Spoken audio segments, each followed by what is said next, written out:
So mani ang i-transfer ko na ni Dayon kay hinatag ni sa akong mom-in-law na kay kuan daw ni zebra, unsa ni zebra tomato, unsa na sweet crimson kini, unsa kanina nakalimot na ko unsa ni, basta na aday nindot sa kuan ani kini comfrey, kini oregano.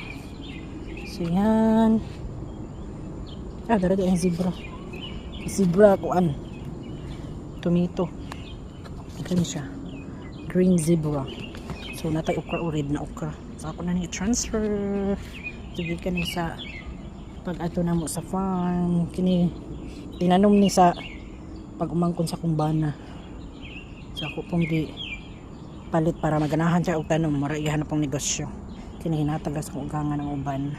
So yan, tanom na ni nato nanakoy pang puno sa akong raised bed garden mo nang basta panggamayag tanom tawon. So nag-search ko no kay way kabang kaagan kuan din siya kanang watermelon crimson sweet. Sige po medyo nang tanak ko sa kugang unsa ni siya ma'am. So naa siya crimson sweet pud siya kabalo dayon sa watermelon dai na. So nag-google na, Google is life good. So kini dai siya sage, tomato, okra. Ako na itanam okra karon og ang tomato. Zebra daw ni siya. Zebra nga tomato. Tapos oregano. Ito tama mag-ulan unya di na sila tubig. Singan ato na ni itanaw.